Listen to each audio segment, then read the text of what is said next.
Donc je me présente, Monsieur Manja, Société Aldébarande. Donc nous sommes situés à Angoulême avec un site sur Rochefort.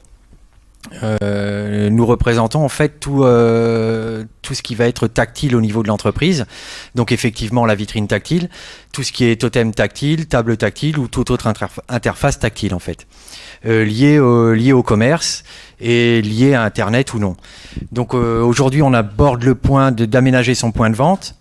Donc les nouvelles solutions pour se reconnecter à ses clients. On ne va pas aborder que l'aspect Internet, mais on va vraiment aborder l'aspect point de vente dans sa globalité.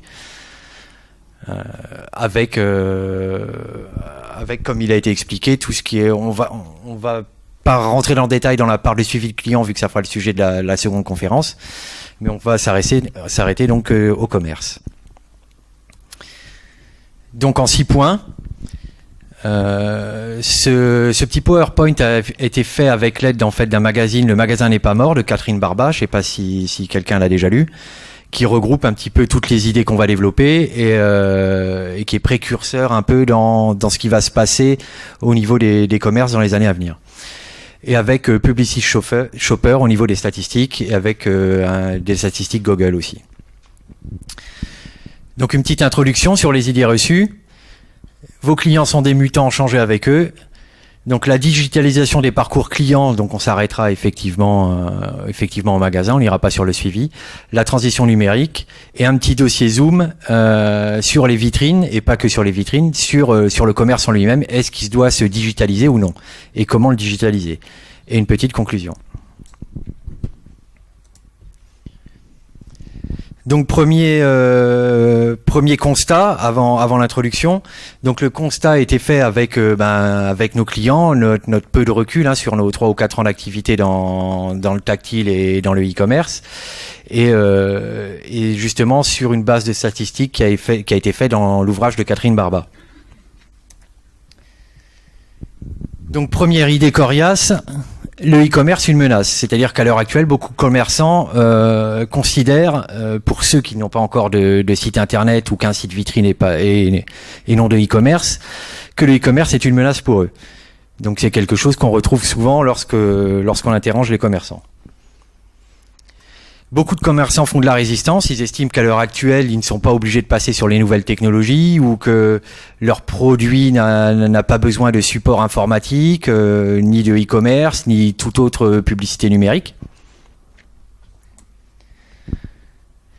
Beaucoup de commerçants considèrent par contre que la transition numérique est en marche, mais pour l'instant sans eux. Ils veulent avoir un commerce disponible 24 heures sur 24. Et c'est la nouvelle tendance. On se rend compte qu'à l'heure actuelle, avec les métiers que l'on exerce, on n'a souvent pas la possibilité en semaine d'accéder au commerce. Donc les commerçants le ressentent de plus en plus. Il y a plein de débats sur l'ouverture du dimanche. Enfin, vous avez sûrement suivi ça à la télé. Donc on voudrait avoir un commerce accessible 7 jours sur 7 et 24 heures sur 24.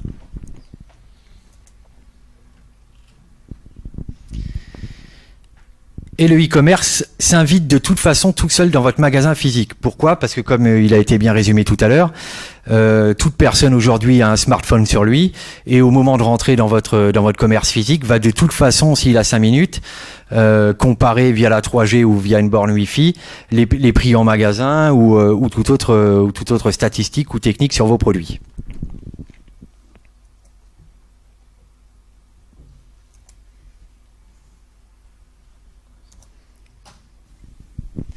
Alors, Internet nous prend des parts de marché. C'est ce qu'on entend aussi souvent.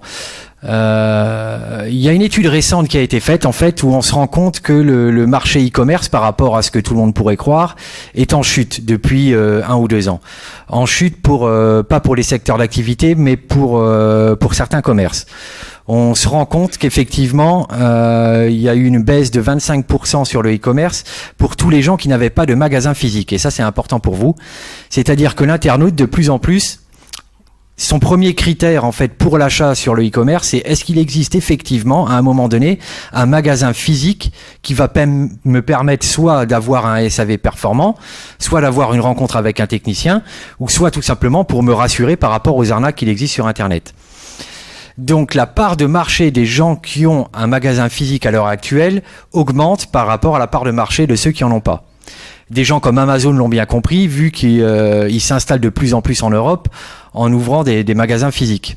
Parce que c'était un petit peu la réticence de tout le monde par rapport à Amazon, c'est que c'était que du virtuel. Donc même chez Apple, si vous regardez bien, ils ouvrent de plus en plus d'Apple Store. On pourrait croire qu'effectivement toute la gamme Apple est disponible soit pour les smartphones chez Orange ou SFR, soit pour les tablettes ou autres produits directement sur Internet. Mais même s'il n'y a pas d'acte d'achat physique dans le magasin, on se rend compte que les clients viennent de plus en plus dans le magasin avant l'acte d'achat. Mais ça, on le verra plus en détail tout à l'heure. Donc Internet cannibalise les ventes en magasin? Oui et non, tout dépend de comment vous êtes structuré. Effectivement, Internet peut vous amener des ventes en magasin. Alors le showrooming va nous tuer. Qu'est-ce que le showrooming? C'est le fait de pouvoir à tout moment, via son smartphone ou autre, comparer les prix lorsqu'on est chez le commerçant. Il va vous tuer, oui et non, parce qu'on se rend compte aussi que le critère de prix, même s'il est important à l'heure actuelle, en fait n'est pas la finalité de l'acte d'achat. À moins qu'il y ait vraiment des prix réellement différents, mais il y a plein de petites astuces pour contourner ça. Et le client qui recherche effectivement la sécurité du magasin physique va largement pouvoir compenser une différence de 10 ou 20 euros par rapport à un prix internet. Ça va pas lui poser de problème. Wikipédia en connaît plus que mon vendeur, bah ça on peut rien y faire. Effectivement, la plupart des clients qui arrivent en magasin maintenant en connaissent bien plus que votre vendeur. Ou plus que vous sur vos produits. Alors, soit c'est effectif, soit c'est erroné, soit c'est des informations erronées, mais on va dire que le client pense en savoir plus que son vendeur. Bon, il faut savoir qu'à l'heure actuelle, le vendeur n'est pas que là pour expliquer la fiche technique, et qu'il faut en fait faire une petite migration aussi des mentalités des vendeurs, qui doit se transformer plus en nounou qu'en vendeur. C'est-à-dire qu'on doit mettre un accent sur l'accueil du client et non plus sur la technicité, à part sur des produits vraiment spécifiques, mais non plus sur la technicité de la fiche technique du produit.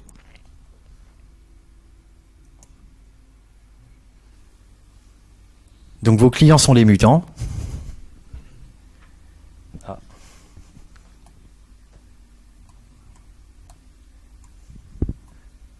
Le slide, il fait pas ce qu'on lui demande.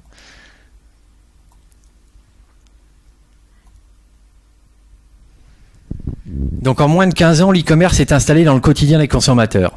Donc on a quelques chiffres clés pour les ventes en ligne. Donc c'est une petite photo de l'e-commerce en 2012. Donc on se rend compte, si on regarde pas à prime abord la France, on se rend compte que plus de la moitié du e-commerce est fait en Europe. Alors ça aussi c'est un élément important, contrairement à ce qu'on pourrait penser. C'est l'Europe qui taille la plus grosse part de marché en 2012 et en 2013 sur tout ce qui est e-commerce.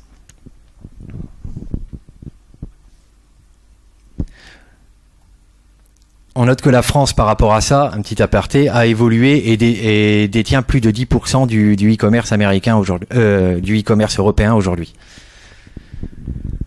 Donc, comme on en parlait tout à l'heure, le digital est entré dans la vie de vos clients, donc ils attendent qu'ils rentrent dans votre magasin. Donc, plusieurs petites astuces par rapport à ça. Et on estime qu'à l'heure actuelle, le minimum qu'on puisse faire pour un client dans un magasin, parce qu'on sait de toute façon qu'il est tout le temps avec son iPhone, c'est de proposer au moins une connexion Wi-Fi. Sur les sondages qui ont été faits, c'est la première chose qui revient tout le temps, c'est que les clients veulent disposer d'une connexion Wi-Fi, parce que tout le monde n'a pas Internet en illimité, et il y a beaucoup de gens qui maintenant évoluent avec des tablettes et non plus avec des smartphones, qui se connectent exclusivement au Wi-Fi. Donc il faut que le magasin puisse proposer à un moment donné au moins une connexion Internet à ses clients.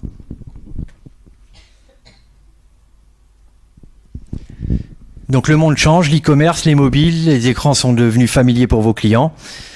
Donc quand ils entrent dans votre magasin, le mobile en main, ils entrent avec Internet et le reste du monde. Donc c'est le petit débat qu'on avait au départ. Donc attention au décalage. Votre magasin ne doit pas être un musée du commerce. Donc pensez aux bornes interactives, aux tablettes tactiles, aux écrans géants et commencez par, comme on disait tout à l'heure, offrir simplement la connexion Wi-Fi. Donc là, on va aborder l'autre thème, c'est-à-dire la digitalisation du magasin. Donc effectivement, il va falloir apporter des nouvelles technologies à vos clients.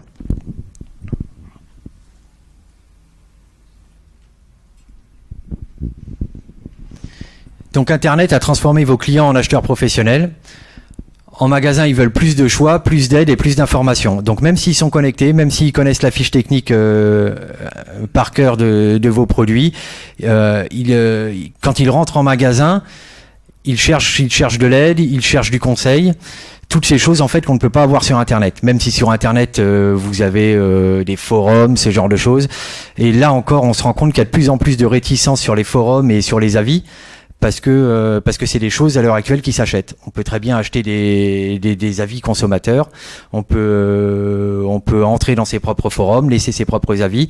Donc le client est de plus en plus réticent par rapport à ça.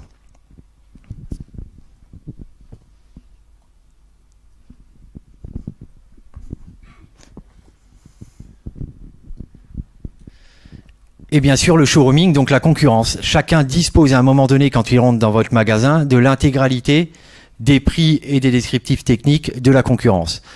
Donc c'est la plus grosse faille à contourner à l'heure actuelle, c'est qu'effectivement là-dessus on ne peut pas tellement intervenir. Et il se crée de plus en plus par rapport à ça ce qu'on appelle des comparateurs de prix. Vous avez dû commencer à les voir en grande surface. Donc qui compare des prix à un instant T ou des comparateurs qu'on peut soi-même paramétrer par rapport à la concurrence. Donc il y a un gros marché aussi qui s'ouvre par rapport à ça. Mais bon, c'est pas encore tellement cadré. Effectivement, on retrouve beaucoup de bornes de comparateurs de prix où le responsable du magasin en fait maîtrise les prix de la concurrence. Donc avec des tarifs erronés en fait. Donc faites très attention à ce genre de borne au départ. Donc c'est le client qui choisit quand et comment il va acheter. Donc c'est ce qu'on disait tout à l'heure. Internet, que va permettre Internet à l'heure actuelle? Ça va vous permettre de ramener le client dans votre magasin. Parce que comme on l'a expliqué tout à l'heure, de toute façon, et on le verra plus tard dans un schéma, le client va d'abord passer par une phase Internet. Donc il faut que vous puissiez disposer à un moment d'un site vitrine, même si ce n'est qu'un site vitrine qui va inciter votre client en fait à venir dans votre magasin physique. Et c'est lui qui va décider son acte d'achat. Il peut venir plusieurs fois dans votre magasin physique et acheter sur Internet, ou aller plusieurs fois sur votre site vitrine et acheter en magasin. En fait, ça aussi, ça a été étudié, il y a un petit schéma, mais c'est encore assez diffus, on n'arrive pas encore à en ressortir des généralités. On verra tout à l'heure que c'est du 50-50 sur les deux actes d'achat. C'est-à-dire, soit je passe d'abord par Internet, soit je passe d'abord sur le magasin physique. Et tout va dépendre du produit, en fait. Donc on ne peut pas faire une généralité de ça, mais on sait que quel que soit l'acte d'achat à l'heure actuelle, à un moment donné, le client est passé par un espace connecté. Il y a pratiquement plus d'actes d'achat où on rentre dans un magasin sans ne rien avoir vu sur Internet avant. Donc quand même très important à l'heure actuelle de disposer ne serait-ce que d'un site vitrine pour tous les commerces.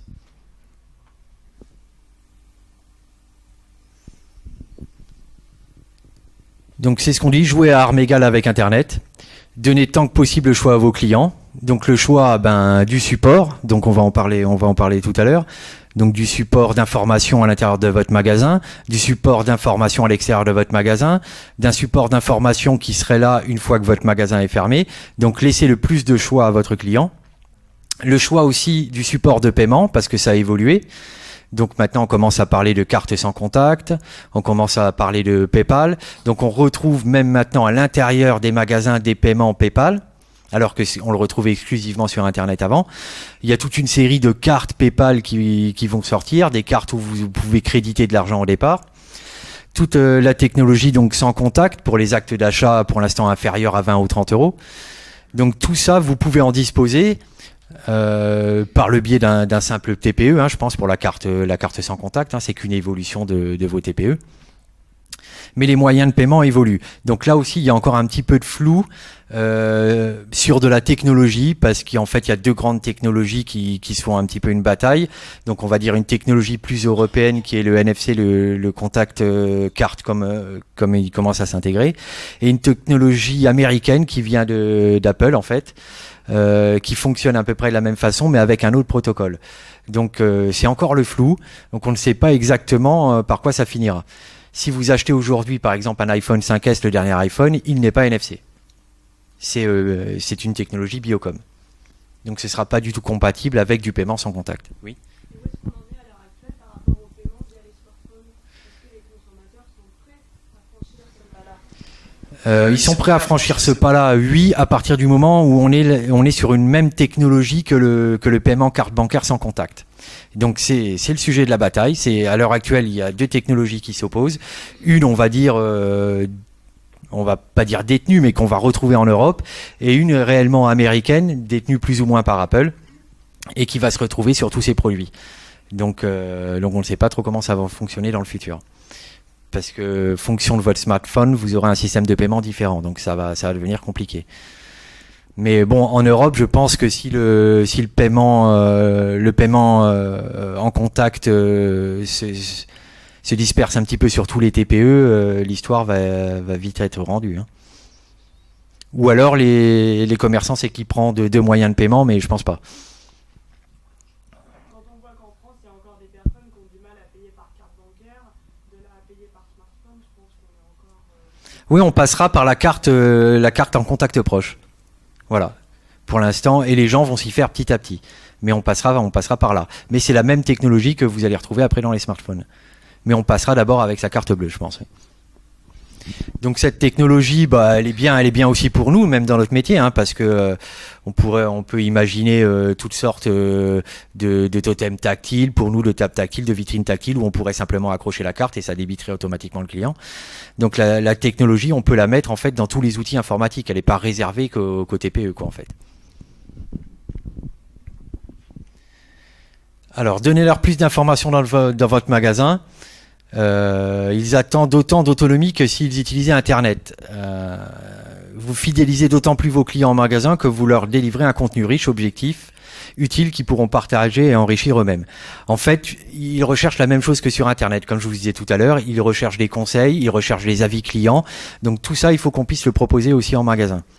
Donc ça passe par des choses très très simples, hein, des boîtes à idées, des comptes rendus de boîtes à idées, tout un suivi dans le magasin pour qu'ils se retrouvent dans un espèce d'univers de forum et de partage d'informations.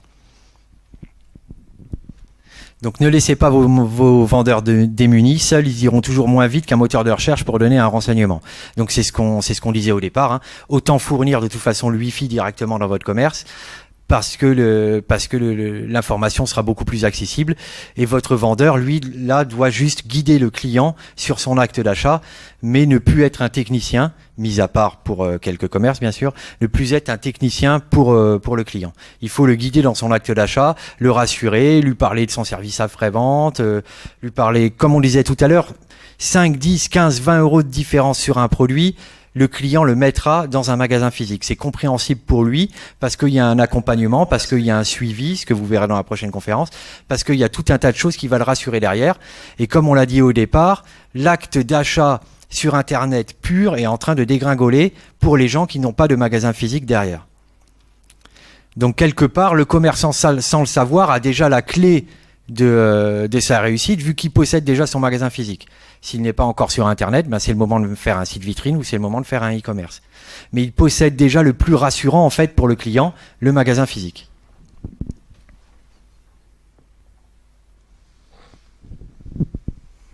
Donc Internet a rendu vos clients participatifs. Dans votre magasin aussi, ils veulent exprimer, influencer et s'inspirer des autres. C'est ce qu'on disait tout à l'heure.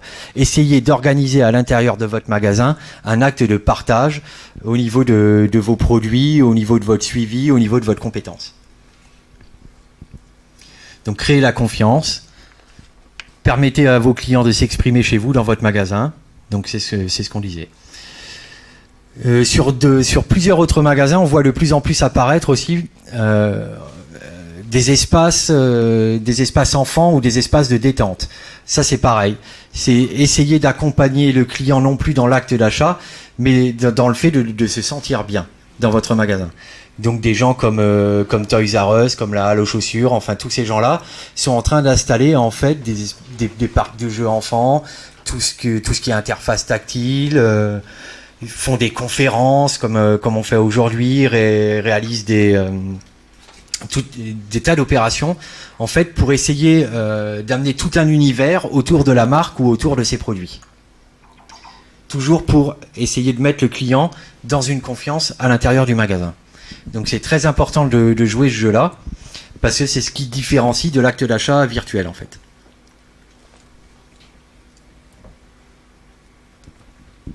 Donc Donc c'est ce qu'on disait, de l'humain, de l'accueil, de l'amour quelque part. C'est ce qu'ils veulent retrouver dans le magasin parce que c'est ce que Internet ne leur permettra pas. Donc n'oubliez jamais les basiques. Votre magasin reste avant tout un lieu pour acheter. Ce qui convaincra vos clients de quitter leur canapé pour acheter chez vous, c'est la perspective de vivre avec vous une expérience d'achat inoubliable. Donc on est en plein dans ce qu'on vient de dire. Le client devient de plus en plus feignant. S'il doit se lever de sa tablette tactile pour venir dans votre magasin, il faut qu'il y ait une bonne raison à ça. Donc c'est tout l'enjeu en fait des prochains commerces aussi. C'est que au niveau d'Internet, on a tellement évolué, on va pouvoir proposer de très beaux e-commerce, on va pouvoir proposer de très beaux sites vitrines. Mais si jamais votre magasin n'est pas représentatif de la communication que vous avez au niveau d'Internet, ça va faire comme un flanc. Le client va venir et va repartir tout de suite. C'est-à-dire qu'il faut réussir à aménager quelque part son magasin physique comme son site Internet. Il faut qu'il en ressorte avec une expérience. Peut-être pas aller jusqu'à l'expérience inoubliable, mais il faut qu'ils se sentent bien. De toute façon, c'est le concept des magasins Apple, si vous regardez bien, avec toute leur configuration, où effectivement, il correspond exactement à la communication qu'il y a sur Internet. Vous allez retrouver le même esprit, vous allez retrouver les mêmes couleurs, la même charte graphique, vous allez retrouver tout un tas d'éléments qui vont vous rappeler ce que vous retrouvez sur Internet. Et surtout, un accès à tous leurs produits. Le même accès qu'on peut avoir sur Internet. Donc ce n'est pas en leur servant du low cost que vous les ferez acheter davantage, donc c'est ce qu'on venait de dire tout à l'heure. Le prix, on ne va pas dire que le prix importe peu, mais il y a une marge tolérable pour le client par rapport à son achat physique en dehors d'Internet. Donc plus que jamais, votre magasin doit devenir un lieu de relation, de lien social. Donc peut-être pas jusqu'au lien social pour les petites enseignes, mais pour les grosses enseignes, c'est tout l'enjeu à l'heure actuelle. C'est effectivement de créer un espèce de lien social à l'intérieur de leur magasin.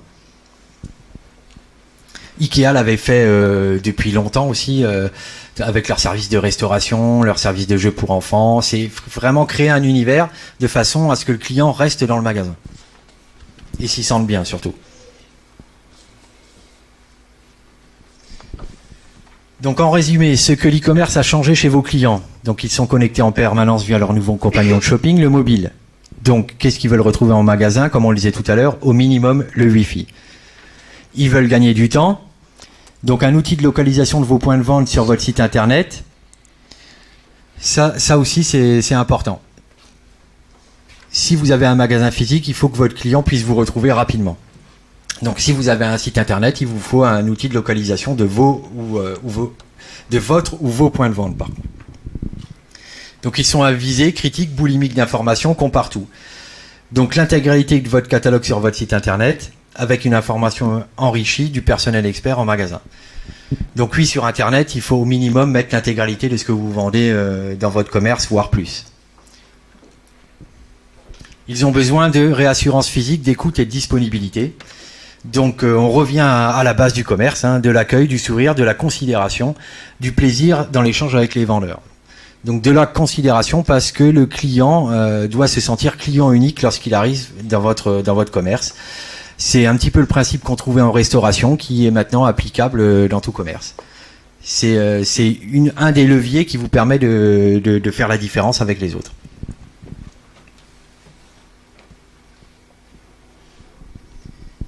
Donc ils veulent du choix, de la simplicité, des options multiples pour le paiement, la livraison, le retour. Alors très important, le SAV, mais ça vous le verrez dans l'autre conférence. Ça doit être le deuxième ou troisième critère en fait d'acte d'achat sur un magasin physique ou virtuel, c'est le SAV. Donc c'est ce qu'on disait tout à l'heure, le client sur un bon SAV est prêt à payer plus. Ils veulent être reconnus quel que soit le canal de vente. Alors ça c'est mis en place dans beaucoup de magasins maintenant. C'est que le client veut être reconnu même s'il sait qu'il n'est pas reconnu. C'est-à-dire j'arrive, j'ai ma carte de fidélité, ou je passe dans le magasin, on me reconnaît, je passe en caisse, il y a mon nom, mon historique, donc j'ai l'impression d'être chez moi. Même si dans son inconscient, il sait que c'est informatisé, que c'est virtuel, ça lui fait plaisir et c'est ce qu'il fera revenir dans votre magasin. Donc carte de fidélité, reconnaissance à la caisse du client, tous les éléments qui lui permettent de se sentir unique. Donc ils ont confiance dans leur pairs, aiment se mettre en scène, commenter ce qu'ils font. Donc toujours possibilité de laisser un avis, Mais bon, la boîte à avis ou la boîte à outils, c'est bien utile, mais après, il faut en ressortir quelque chose. C'est-à-dire qu'une fois par mois, il faut en ressortir soit des statistiques, soit un compte-rendu, soit une évolution dans le magasin. Ils veulent aussi que leur participation aboutisse à quelque chose.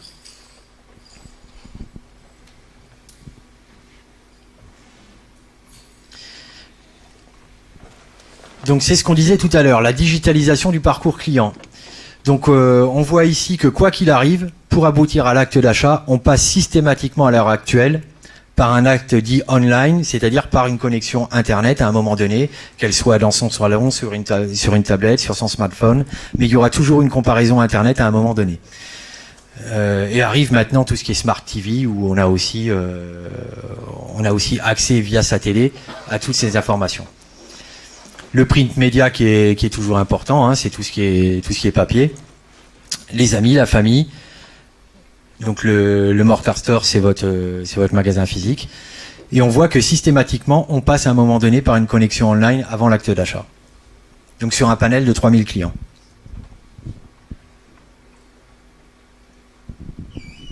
Donc au total, ce sont plus de 10 supports et de canaux de contact qui sont aujourd'hui utilisés par les clients pour préparer leur décision d'achat.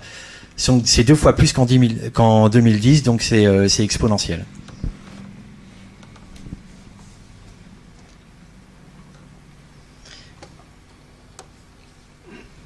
Donc là, on s'est concentré sur le mobile, hein, simple mobile. Hein, on ne parle pas de connexion Internet à la maison ni de tablette, simplement sur son mobile. On remarque qu'avant un achat en magasin, il y a eu 46% de recherche du produit sur le mobile.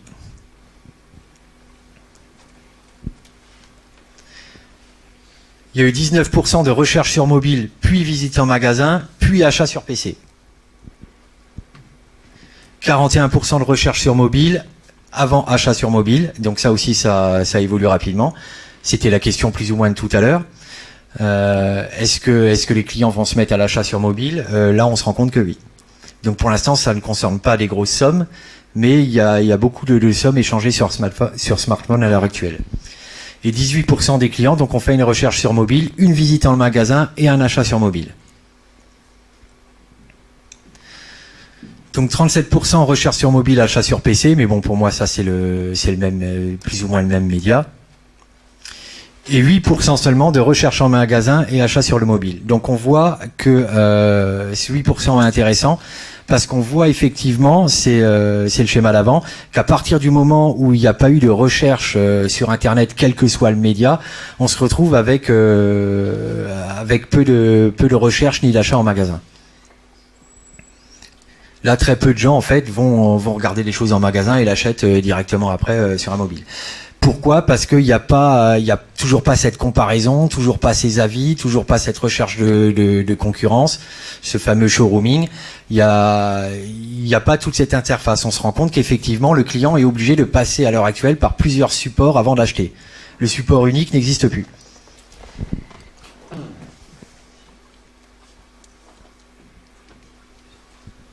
Donc face à une telle diversité, votre présence en ligne n'est même plus une option. Et il y a un site optimisé pour être consulté depuis un mobile. Alors ça aussi, attention. Effectivement, à l'heure actuelle, un des premiers critères, c'est que votre site internet, même si ce n'est qu'un site vitrine, doit être optimisé pour mobile et tablette. Sinon, c'est pas la peine. Vous perdez pratiquement 50% de la clientèle sur l'acte d'achat. Donc il y a des outils à l'heure actuelle qui permettent de faire ça automatiquement. Mais on pourra en discuter tout à l'heure.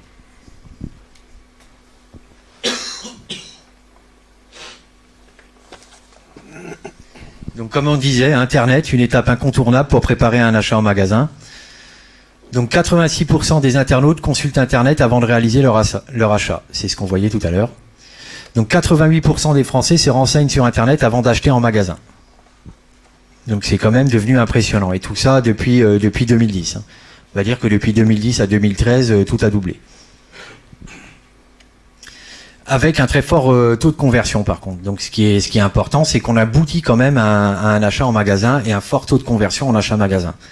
Donc Internet, comme on le voyait au départ, ne cannibalise pas vos ventes magasins à partir du moment où votre magasin, c'est un petit peu l'objet de ce qu'on voit aujourd'hui, est entre guillemets digitalisé ou connecté.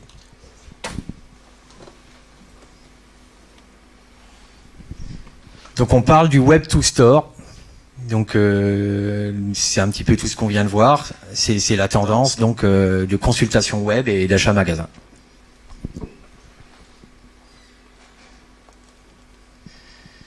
Donc pour vous, la transition numérique de votre commerce en 15 points. Donc la transition numérique ne s'opère bien que si le dirigeant en est le premier moteur. Donc peut-être pas pour les petits commerces, mais pour les gros commerces. C'est ce qu'on a vu. Il faut que le dirigeant soit entre guillemets geek et qui s'inspire de tout ce qui existe pour son commerce. Mais c'est lui le moteur. Donc pour préconiser la bonne organisation, il faut une bonne culture digitale. Donc ça aussi, on se rend compte que dans le grandes enseignes maintenant, avant il y avait le meilleur vendeur et aujourd'hui il y a les petits concours du vendeur qui apporte la meilleure idée ou la plus prometteuse des idées digitales pour le magasin. Donc ce genre de petits challenges commence à apparaître même en Europe. Donc pour essayer d'avoir toujours un coup d'avance par rapport à la concurrence, sur des petits outils, sur des petites idées, sur des petites améliorations de site. Donc il y a des boîtes à outils internes en entreprise pour le vendeur le plus digitalisé. Ça se met en place. Donc dans le réseau commerciaux et franchises, motiver les gérants de magasins est une priorité. Donc comme on le disait tout à l'heure, que ce soit le gérant ou le dirigeant, enfin c'est toujours la personne à motiver. C'est lui le moteur, c'est lui qui va transformer votre magasin. Il ne faut pas raisonner rentabilité de son site e-commerce à court terme. Donc par rapport à tout ce qu'on vient d'évoquer, on se rend bien compte effectivement que la notion de rentabilité du site e-commerce a de moins en moins d'importance, vu que l'achat en e-commerce pur, sans commerce physique derrière, va ne pas tendre à disparaître, mais va tendre à baisser considérablement d'année en année. Donc la rentabilité devient moins palpable pour vous. C'est pas parce que votre site internet, là on va parler de e-commerce pur, c'est pas parce que votre e-commerce va vendre de moins en moins de produits qu'il ne vous sert pas à vous ramener des clients et à augmenter votre chiffre d'affaires en magasin physique. Normalement, c'est la tendance que vous devriez observer, c'est-à-dire qu'effectivement, vous devriez avoir un retour client de plus en plus dans les commerces, mais qui ont une étape digitalisée comme on l'a vu au départ. Mais la tendance existe, donc il ne faut pas tout le temps raisonner rentabilité. Il est sûr que si au bout de 6 mois, 1 an, vous avez mis en place un site e-commerce et que ça vous rapporte rien, il faudra se poser la question. Mais on considère à l'heure actuelle que 6 mois à 1 an sans une grande envolée de votre site e-commerce, c'est pas grave. Vous avez de toute façon, si vous avez bien construit votre site, ramené du client dans votre magasin physique. Donc Internet est d'abord un outil pour faire venir et revenir ses clients en magasin. C'est ce que je vous ai expliqué. C'est que ça pour l'instant. Ça va devenir que ça dans le futur Internet. Ramener les clients dans votre magasin et offrir à l'intérieur du magasin une expérience qui va obliger le client à se lever de son canapé, de sa tablette et revenir chez vous. C'est là-dessus qu'il faut accentuer. Donc l'organisation logistique est clé, ça vous le verrez plus tard. Donc toujours le SAV, la logistique derrière. C'est à l'heure actuelle pratiquement le plus gros moteur de vente. C'est ce qui va vous faire vendre. Vous allez être reconnu pour votre service après-vente, pour votre rapidité de livraison, pour vos différents points de retrait. Ça aussi, on en retrouve de plus en plus, c'est-à-dire soit on se le fait livrer chez soi, soit on dispose d'un point de retrait, un petit commerçant juste à côté, soit on dispose de points relais de la poste. Enfin, il y a des tas de choses qui se mettent en place au niveau de la logistique pour que le client ait toujours le choix. Et c'est un de ses premiers critères. Donc réserver un excellent accueil au client n'est plus une option, bon ça on s'en doute. La première étape de la transition numérique, c'est repenser sa relation client. Donc c'est un peu le point 7. C'est qu'effectivement, c'est ce qu'on disait tout à l'heure, ne plus être un vendeur technique, mais être humain et apporter une relation avec son client. Une nouvelle relation. Donc il faut prendre le showrooming très au sérieux. Donc le showrooming, c'est toujours donc la notion de comparer l'intégralité des biens avec la concurrence, que je sois en magasin, que je sois chez moi, que je sois dans la rue. Donc à tout moment, j'ai pu comparer l'intégralité des produits et quand je viens dans le magasin, je connais déjà toute cette interaction, je connais déjà les prix de la concurrence, je connais les différences entre vos produits et les produits de la concurrence. Donc c'est à prendre au sérieux, c'est essayer de contrer ça.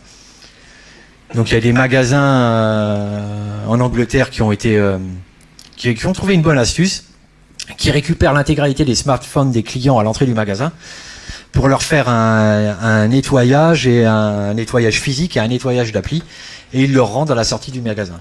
Comme ça, il n'y a plus de showrooming à l'intérieur du magasin. Et les clients sont contents, ils ont un portable tout propre et appli nettoyé, etc., etc. Donc ça peut être ce genre d'idée. Bon, c'est difficile encore de séparer quelqu'un de son smartphone, mais il y en a qui l'ont tenté. Donc la connaissance client est la pierre angulaire du commerce connecté. Le commerce connecté, voilà, c'est bien, mais derrière, il va falloir aussi utiliser, convertir ces connexions en quelque chose. C'est-à-dire qu'on se rend compte à l'heure actuelle qu'on va disposer de plus en plus d'outils pour essayer de voir ce que fait le client de votre site internet, combien de temps il y reste. Toute cette base de données-là, il faut s'en servir pour pouvoir faire de la newsletter, pour pouvoir faire des tas de choses qui vont être beaucoup plus ciblées. Donc ça, les gens le laissaient un petit peu de côté, surtout en France.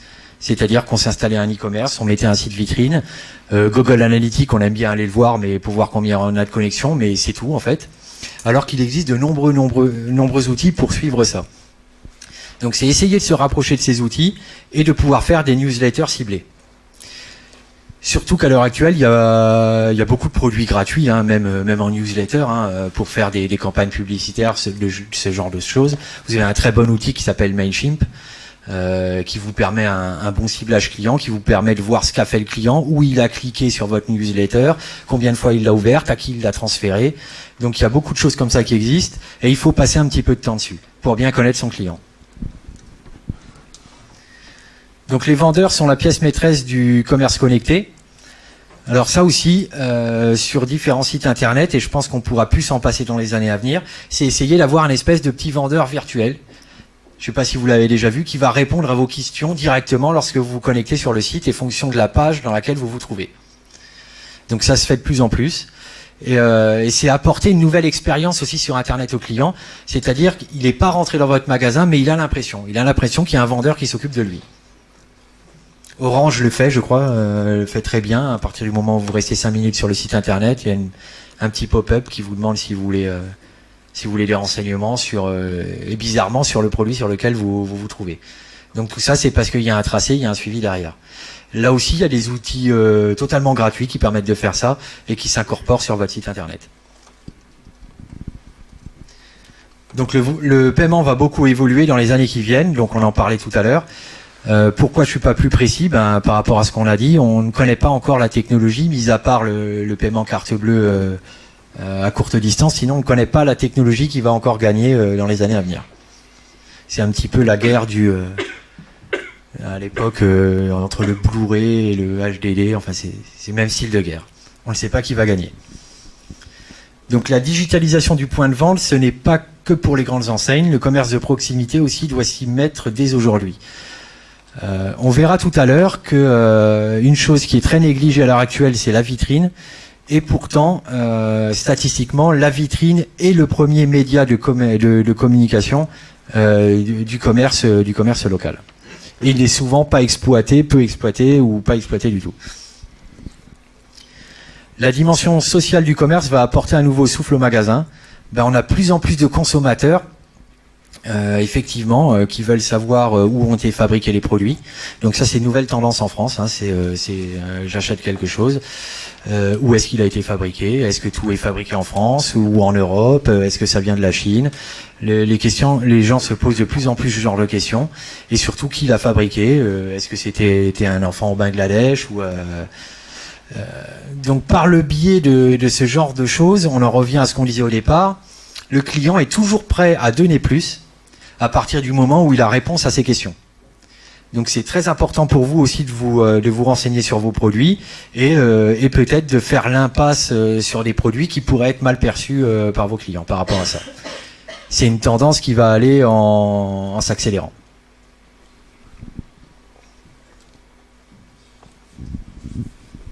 Donc on en revient à un petit zoom sur les vitrines. Donc les vitrines doivent-elles se digitaliser? Donc comme je le disais, la vitrine est le premier média de votre commerce en fait, toujours à l'heure actuelle. Comme on l'a vu précédemment, même si on va sur Internet, même si on fait ses choix sur Internet, on va de toute façon à un moment donné, et toujours de plus en plus, aller au final dans le magasin physique. Et là, votre vitrine sera toujours le premier média de votre magasin.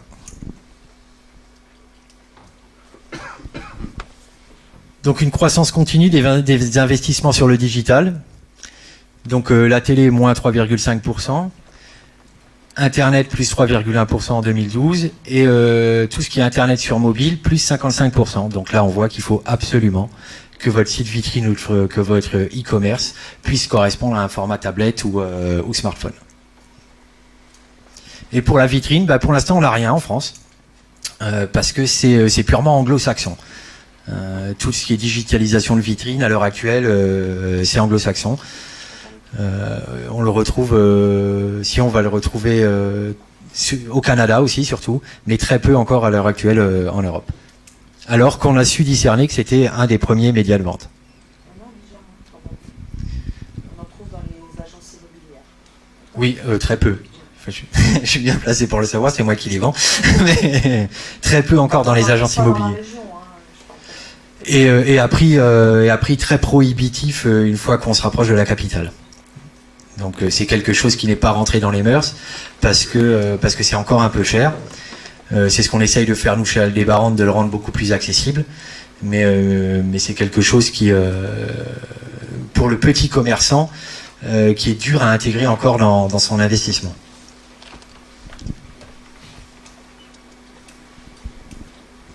Donc, comme je vous disais, contrairement à ce qu'on était en train de dire, les vitrines ne suivent a priori pas cette tendance.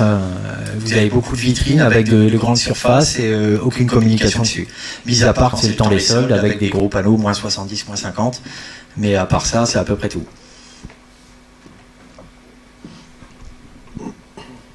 Alors qu'elles sont parfois, alors ça arrive encore, l'unique et principal média de certaines enseignes. Il y a des enseignes qui ne sont pas présentes sur Internet. Donc si au minimum elles n'habillent pas leur vitrine en termes de communication, au final ça va commencer à poser problème.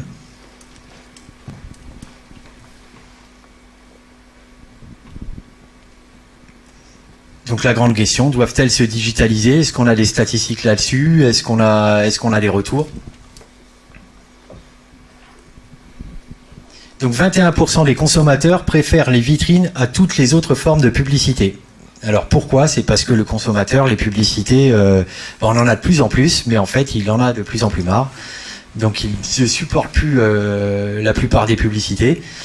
Et par contre, celle de la vitrine, oui, parce que c'est lui qui est acteur, c'est lui qui décide ou pas, en fait, de subir, entre guillemets, cette publicité, de s'approcher de la vitrine et de lire ce qui s'y trouve dessus. Donc 21% des consommateurs préfèrent cette action publicitaire. Donc 50% des visiteurs dans un magasin ont au préalable regardé la vitrine. Donc c'est énorme. Ça veut dire que systématiquement, avant de rentrer dans le magasin, vous allez vous arrêter 5 à 10 minutes devant la vitrine. Donc c'est pour ça qu'il faut absolument, en tant que commerçant, faire quelque chose sur la vitrine. Et il n'y a pas de statistiques là-dessus, mais on estime effectivement qu'il peut aussi y avoir des gens qui vont faire demi-tour de votre magasin par rapport à l'aspect de votre vitrine.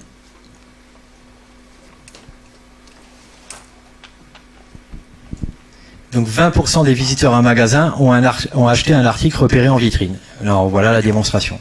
C'est-à-dire que la vitrine doit être aussi le média de vos produits et doit pouvoir proposer une large gamme de vos produits.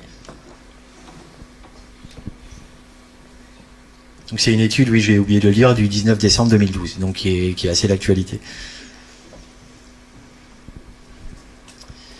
Donc digitaliser les vitrines, mais pourquoi faire? Pour se projeter dans l'univers de la marque. On en revient à ce qu'on disait tout à l'heure. On dispose d'un site vitrine, on dispose d'un e-commerce, on dispose d'une charte graphique, on dispose d'un univers, et le client doit absolument retrouver ce même univers au niveau de votre boutique. Il ne peut plus y avoir de distordance entre ce qui existe sur Internet et votre magasin. Vous devez aspirer à avoir le même espace. Si le client s'y retrouve pas, il partira. Parce que pour lui, ça va sentir entre guillemets l'arnaque, ou il y a quelque chose qui va pas correspondre entre l'image que vous voulez véhiculer et votre magasin. Donc avant tout, c'est pour recréer cet univers. Si on doit décorer la vitrine ou l'intérieur du magasin, c'est pour retrouver l'univers Internet. Donc comme on le disait tout à l'heure, présenter une largeur d'offres. Plus vous pouvez présenter l'intégralité de vos produits en vitrine ou à l'intérieur de votre magasin, mieux c'est. Donc et on se rend compte, même si à un moment donné c'est virtuel. On s'est rendu compte par exemple qu'avec des totems ou des vitrines tactiles comme ici, le client, s'il a accès à l'intégralité du magasin sur cette vitrine, il ne va pas faire la différence entre le fait qu'il a la vitrine et que vous n'avez pas tout en stock derrière. Pour lui, il s'est rendu dans votre magasin et il a eu l'accès à l'intégralité de vos articles. Donc la halle aux chaussures, par exemple, a très bien compris. Ils vont installer des totems et des tables basses tactiles où vous pourrez à un moment donné choisir la couleur de votre vêtement. C'est-à-dire que vous allez retrouver l'intégralité des vêtements à l'intérieur du magasin, mais tous les coloris ne sont pas présents physiques à l'intérieur du magasin, et vous allez pouvoir, grâce à ces bornes, regarder en fait ce qui correspond à votre couleur préférée. Donc vous allez retrouver dans ces magasins-là 2-3 échantillons de couleurs par produit, mais pas plus. Pareil au niveau des tailles, ou pareil au niveau de certaines gammes de produits. Mais par contre, vous aurez l'intégralité affichée en magasin, que ce soit par un billet tactile, pas tactile, par un écran, enfin, mais vous aurez l'intégralité de représenter. En fait, on évolue comme sur le site internet, comme ce que vous voulez toujours présenter sur le site internet.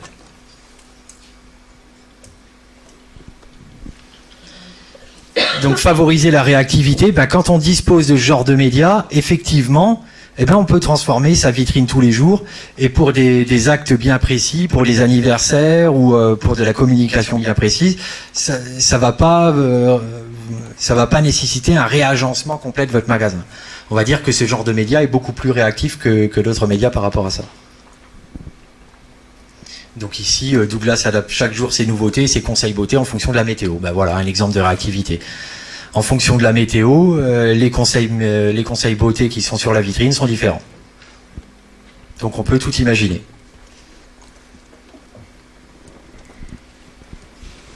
Donc Adidas, lui, permet d'acheter en vitrine sa nouvelle collection. Donc effectivement, on peut, via un smartphone ou via une tablette tactile, directement acheter maintenant chez Adidas Nuremberg, directement ses produits sur la vitrine.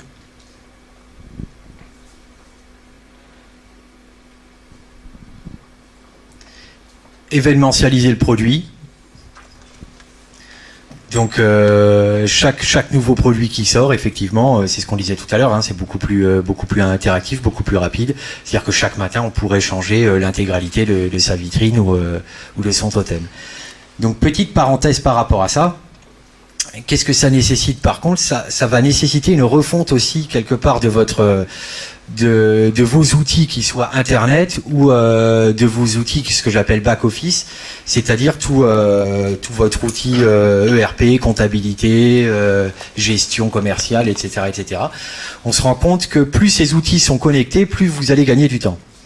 C'est-à-dire qu'à l'heure actuelle, tout ce qu'on va retrouver en vitrine ou tout ce qu'on va retrouver en communication, la tendance c'est de dire je saisis quelque chose une fois dans mon outil et automatiquement il doit se retrouver sous cette forme ou sous une autre forme préparamétrée, soit dans ma vitrine, soit dans mon totem, soit sur mon site internet. Mais il y a un souci à l'heure actuelle, c'est de dire je ne saisis qu'une fois les choses. Et on va même plus loin après, c'est-à-dire si je fais des actes d'achat ou des actes de commande, que ce soit sur Internet, en vitrine ou sur n'importe quel média, ça doit automatiquement s'incorporer dans mon outil de travail. Et on tend vers ça. Et il y a des outils aujourd'hui qui permettent ça. C'est-à-dire que de n'avoir qu'un environnement de travail. C'est fini, entre guillemets, l'époque où j'avais ma petite gestion commerciale, mon petit Sage pour la comptabilité. Tout ça n'étant plus connecté, ça va devenir très compliqué. Surtout si je commence à ajouter du média dans mon commerce, de le gérer soit par Internet, soit par des éléments en vitrine. Tout va commencer à se compliquer. Vous n'allez plus pouvoir prendre un jour dans votre semaine pour saisir tous les éléments. Donc tous ces outils sont connectés et travaillent à peu près sur le même support à l'heure actuelle. Et pareil, il y a aussi des outils libres pour ça.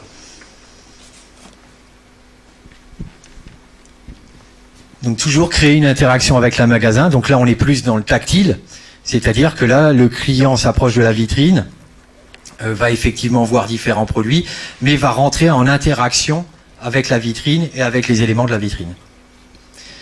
Donc on en revient à tout ce qu'on disait aussi au départ, c'est-à-dire que c'est aussi ce genre de solution-là qui va vous permettre de dire, en fait, je suis ouvert 7 jours sur 7 et 24 heures sur 24, mais je suis ouvert sur Internet 7 jours sur 7, 24 heures sur 24, mais je suis aussi ouvert physiquement par le biais de ce genre de produit à mon client. C'est-à-dire que vous êtes au restaurant, vous sortez à 21h30 du restaurant, vous passez devant chez Yves Rocher et vous pouvez toujours rentrer en interaction avec les produits. Et on se rend compte que cette tendance apporte beaucoup, parce qu'effectivement, qu'est-ce qui reste à la plupart des gens actifs à l'heure actuelle? Eh ben, c'est la sortie après le restaurant pour aller faire les magasins. Et généralement, c'est rue morte. Alors qu'on se rend compte qu'il y a beaucoup de gens qui se promènent à l'intérieur des centres-villes après les heures de souper. Donc c'est aussi dire je suis présent à ce moment-là.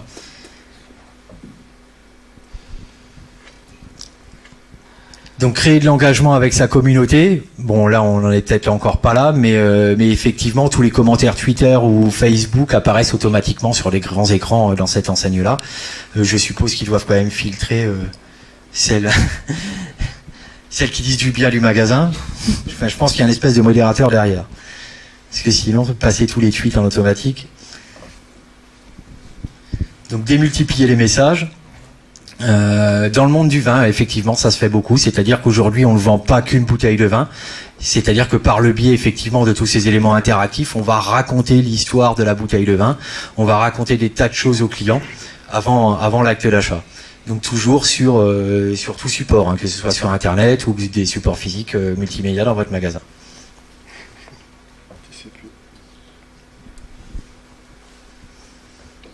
Et si demain la vitrine virtuelle prenait le pas sur le magasin, c'est un petit peu une petite révolution, c'est comme à l'époque de la révolution Internet.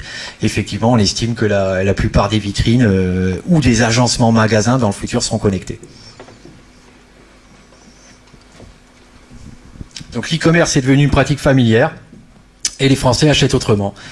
Le magasin n'est plus un lieu à part avec une existence propre, il est à tout moment relié au monde virtuel par le client eux-mêmes, c'est ce qu'on disait, connectés en permanence à travers leur mobile, avant, pendant et après l'acte d'achat. Donc le magasin, c'est la force du web, mais dans la rue, disait un artisan de l'e-commerce.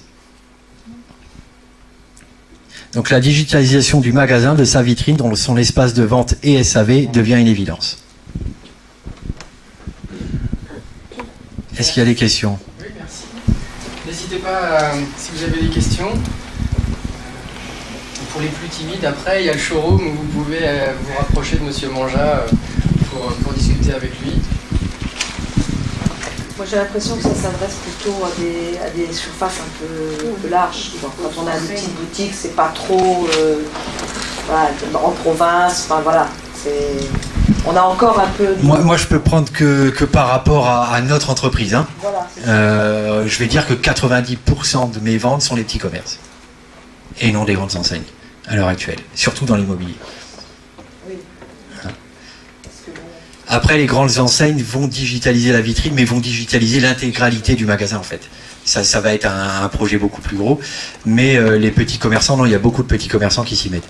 On va dire pharmacie, bijoutier, agent immobilier. Qu'est-ce qu'on a encore?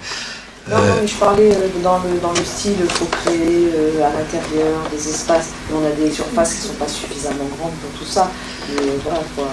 Ah, c'est pas une question de grosseur d'espace, c'est vraiment essayer de créer quelque chose. C'est de la décoration des fois. Hein. Là, on parle plus de. Ça en fait, hein, voilà, on parle plus de médias. Voilà. Hein. Mais tout ce qu'on dit à l'heure actuelle, c'est que la décoration doit être en adéquation avec ce que vous faites sur Internet. Vous pouvez plus avoir de décalage entre les deux. Sinon, le client ne s'y retrouve pas. Il fait, c'est pas ce que j'ai vu sur Internet. On fait des photos à l'intérieur. Hein, voilà. Monsieur ? Oui, déjà merci pour cette présentation très claire. La question que je voulais poser était la suivante. Donc là, vous avez abordé le nouveau comportement d'achat de la part donc, des clients qui nécessite donc automatiquement de la part des commerçants un nouveau comportement de vente. Donc avec le e-commerce, est-ce que ce nouveau comportement d'achat, ça concerne une majorité de clients ou est-ce que donc c'est un client type par rapport à une tranche? Non, ça a été pris sur un panel de 3000 clients. Il y a tout, hein, du 20-25, 35-40. C'est vraiment un panel, c'est sur 3000 clients. Il y a pas de, on n'a pas pris que entre guillemets les geeks ou c'est vraiment tout client. Même les retraités, on a été très surpris. Beaucoup de retraités sont sur Internet avant l'acte d'achat. Très bien. Merci. Oui. J'avais une question. Est-ce que vous pouvez nous donner une idée du coût, par exemple, pour équiper une petite vitrine l'écran tactile, enfin, comme vous disiez, la vitrine. Une idée, quoi. Bah, les coûts sont variables, mais on va dire que, comme je dis toujours, on est une vitrine, si on veut absolument la rendre tactile avec une interaction, quelque chose de travaillé derrière, on est entre 6 et 9 000 euros. Voilà. C'est assez surprenant, effectivement, parce que c'est ce qu'on fait, c'est ce qu'on essaye de faire, nous, au niveau de Rochefort, Angoulême, enfin, toute cette zone. On est vraiment que sur le Poitou-Charentes, parce qu'on sait que c'est des solutions qui sont vendues 20, 30, 40 000 euros dès que vous approchez de Paris, pour le même concept. Vous ne parlez pas beaucoup des réseaux sociaux, des pages Facebook que les commerçants font de plus en plus et qui amènent aussi, c'est pas de la vitrine, mais presque. Vous faites une parfaite transition avec la conférence de 11h. Voilà, c'est qu'il y a des éléments, il y a plein d'éléments que je n'ai pas abordés, le SAV, enfin, tout, parce que c'est... mais oui, c'est très important. Mais c'est très important si ça ne vient pas du commerçant. Parce que, comment vous dire, les personnes veulent toujours l'avis de leur père et non pas l'avis du commerçant. C'est-à-dire que si c'est votre page Facebook et si c'est vous qui commentez, il va zapper. Parce que pour lui, c'est pas impartial. Et voilà. À 11h, on parlera de ça, c'est justement comment faire pour créer cette communauté et faire en sorte d'avoir un auditoire un petit peu captif, attentif, intéressé en tout cas, et lui faire passer des messages, comme vous le disiez, neutres, sincères, honnêtes, et pour créer une relation, et puis faire venir le fameux web to store, c'est du web vers mon magasin. Et puis une fois qu'il y a eu cet acte d'achat, il faut essayer de le construire, de garder cette relation, et comment on garde le contact une fois que la personne ressort du magasin. Mais je vous invite à revenir ici à 11h. Merci Monsieur Mangea.